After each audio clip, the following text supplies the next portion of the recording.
नमस्कार।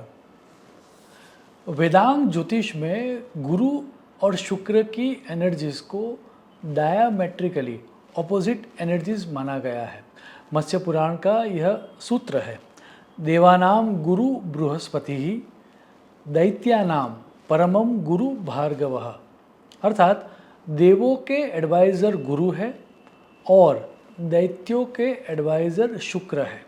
अब देव का अर्थ ये है यूनिवर्स की पॉजिटिव एंड कंस्ट्रक्टिव एनर्जीज और दैत्य का अर्थ ये है यूनिवर्स की नेगेटिव एंड डिस्ट्रक्टिव एनर्जीज। ये दोनों तरह की डायमेट्रिकली ऑपोजिट एनर्जीज वाणी, व्यवहार और बुद्धि की जो राशि है उसमें भी व्यापार को भी इंक्लूड कर दे तो वाणी, व्यापार, व्यवहार और बुद्धि की द्विस्वभाव राशि मिथुन में युति या कंजक करने जा रहे हैं। पूरे विश्व के ऊपर एवं हम सब पर इसका क्या परिणाम होगा उसके बारे में आज इस वीडियो में बात करेंगे। सर्वप्रथम तो जैसे हमारी डे टू डे लाइफ में दो अलग अलग देश के नेता कुछ इम्पोर्टेंट हो तभी एक टेबल पर आके बातचीत करते हैं, वैसे ही यूनिवर्सल एडवाइज़र्स गुरु और शुक्र बातचीत की राशि मिथुन में जब साथ में मिलेंगे, भले ही वो कुछ दिनों के लिए मिल रहे हैं, लेकिन आने वाले समय में क्या होगा उसका ट्रेंड ये युति तय करेगी।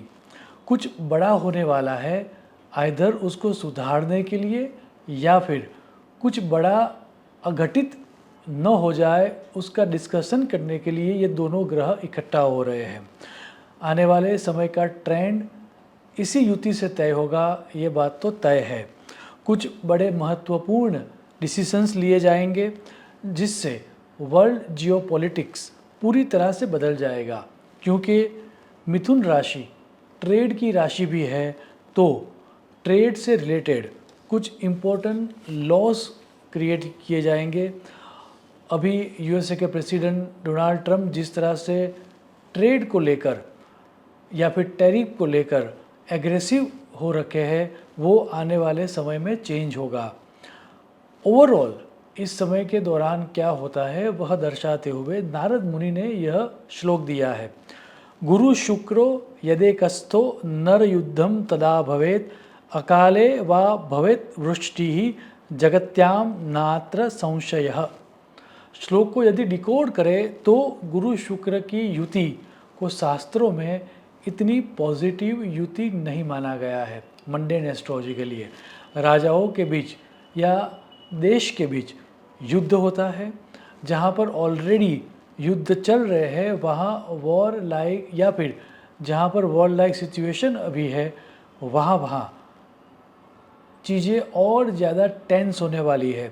Russia Ukraine war, Palestine war एवं भारत पाकिस्तान के बीच जो परिस्थितियां है वह ज़्यादा टेंस होगी। जहां गवर्नमेंट कुछ लॉस फोर्सफुली इम्पोज करना चाहती है, वैसे वैसे देशों में पब्लिक प्रोटेस्ट होगा और सिविल वॉर जैसी परिस्थितियों का निर्माण होगा। यूएसए के कुछ राज्यों में इमिग्रेशन लॉज को लेकर या कुछ अन्य कंट्रोवर्शियल बिल्स को लेकर पब्लिक प्रोटेस्ट होता हुआ स्पष्ट दिख रहा है। एक अन्य इंटरेस्टिंग फैक्ट भी श्लोक में दिया गया है और वो ये है कि जहाँ बारिश नहीं होती वैसे रेगिस्तान में या डेजर्ट में काफ़ी बारिश होगी और फ्लड लाइक सिचुएशन क्रिएट होगी। जहाँ अभी रेनी सीजन चल रहा है वहाँ तो बारिश नॉर्मल ही होगी, लेकिन जहाँ रेनी सीजन नहीं चल रहा है वहाँ पर भी फ्लड आने के प्रबल योग दिख रहे हैं। इतना ही नहीं, यदि चीज़ों को ज़्यादा और डिकोड करके देखें तो एक बात स्पष्ट दिखती है कि इकोनॉमी की या स्टॉक मार्केट की बात करें तो समय तो अभी अनप्रिडिक्टेबल रहने वाला है और ड्यू टू इनस्टेबिलिटी और लैक ऑफ क्लैरिटी होना तो लॉजिकली ये चाहिए कि मार्केट डाउन जाए, मार्केट के सेंटिमेंट्स खराब हो, लेकिन होगा उससे उल्टा। कुछ टेक कंपनीज की ऑल टाइम हाई रिजल्ट्स होगा, उनकी प्राइस ऑल टाइम हाई होगी। सो ओवरऑल स्टॉक मार्केट में बहुत ही सोच समझ कर या किसी एडवाइज़र की सलाह लेकर ही इन्वेस्ट आपको करना चाहिए, क्योंकि मिथुन राशि speech, communication and intellect activities को भी दर्शाती है।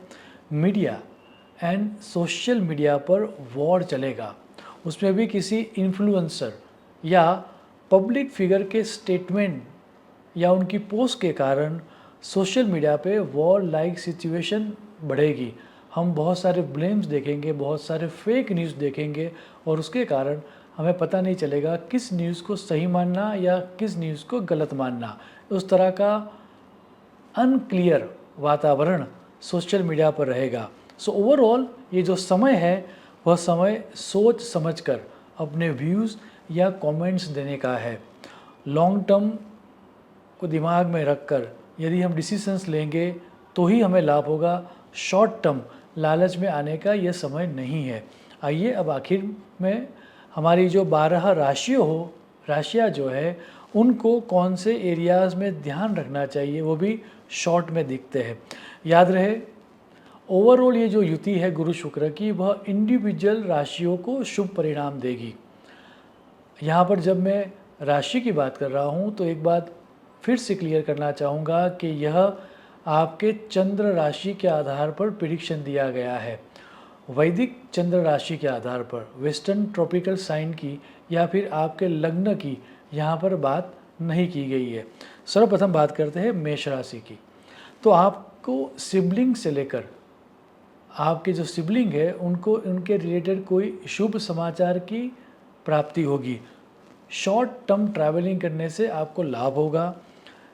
यदि आपने आपके एक्सप्रेशन पर काम किया, कम्युनिकेशन सही तरह से किया, नेटवर्किंग को यदि आपने विस्तृत किया और स्किल डेवलपमेंट किया तो यह समय आपके लिए बहुत ही शुभ परिणाम देगा। वृषभ राशि वालों के लिए यह समय उनको फाइनेंशियली गेन देने वाला समय है। फैमिली में कोई अच्छे इवेंट होने की संभावना है। फैमिली में हार्मनी भी बनी रहेगी और इफ़ेक्टिव कम्युनिकेशन करने के कारण ओवरऑल घर में एक खुशनुमा वातावरण बना रहेगा। मिथुन राशि वालों के लिए यह समय टाइम ऑफ देयर लाइफ होने वाला है।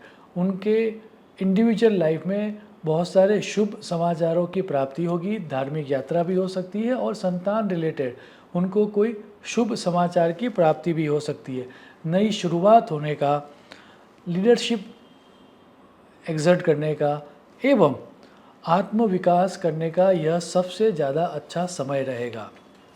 यदि कर्क राशि की बात करूँ तो उनको खर्च करने से पहले 2 दफ़े सोचना चाहिए। स्पिरिचुअलिटी के लिए यह समय बहुत ही अच्छा रहने वाला है, लेकिन लौकिक डिसीजंस लेने से पहले उनको 2 दफ़े सोचना चाहिए, अन्यथा उनकी गलती होने की पूरी संभावना है। डेट या कर्ज इस समय के दौरान उनको नहीं लेना चाहिए और यदि इंट्रोस्पेक्ट करके अंदर जाके यदि कोई वो डिसीजन लेंगे तो ही सच्चा होगा, अन्यथा गलती होने की संभावना है। तो थोड़ा अपनी विवेक बुद्धि का और अपने इंटेलिजेंस के ऊपर ज़्यादा दारोमदार न रखते हुए आपको इंट्यूशन के ऊपर ज़्यादा ध्यान देना चाहिए। Now let's talk about Singh राशि। सिंह राशि वालों के लिए यह समय लाभप्रद रहेगा। उनको मॉनेटरीली गेन होगा, सोशल सर्कल उनका एनहांस होगा और इच्छा पूर्ति होने का यह समय है। फ्रेंडशिप या फिर फ्रेंड्स को लेकर जो अभी आपकी लाइफ में थोड़ा बहुत प्लस और माइनस चल रहा है वह स्टेबल हो जाएगा और यह आपके फ्रेंड्स के साथ आप कहीं पर बाहर घूमने जाओ ऐसा भी दिख रहा है। कन्या राशि वालों के लिए यह समय कैरियर में आपको लाभ देने वाला रहेगा।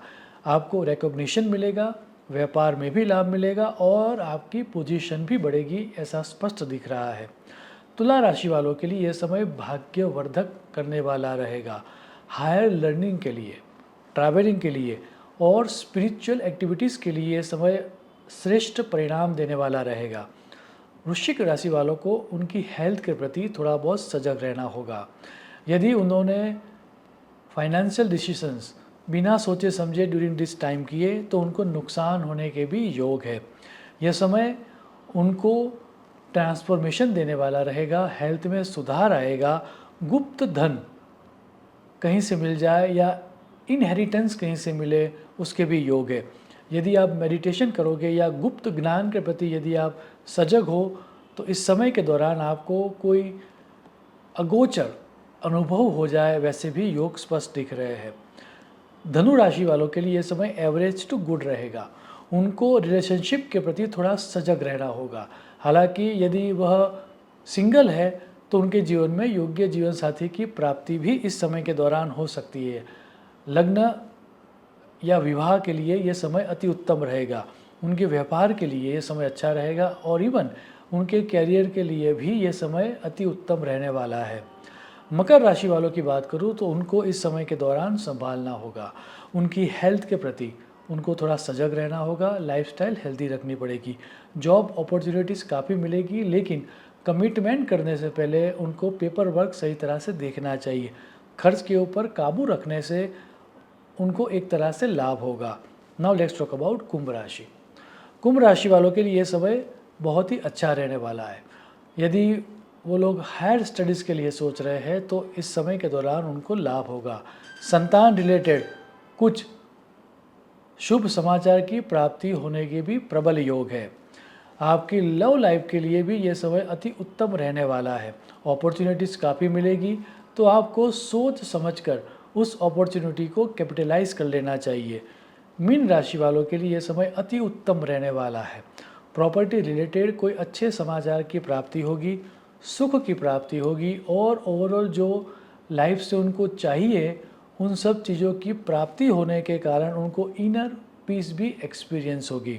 अंत में यह कंजक्शन या युति हम सबके जीवन में सुख, शांति और समृद्धि लाए, ऐसी ईश्वर को प्रार्थना करके मेरी वाणी को मैं विराम दूंगा। शुभम भवतु। प्रणाम।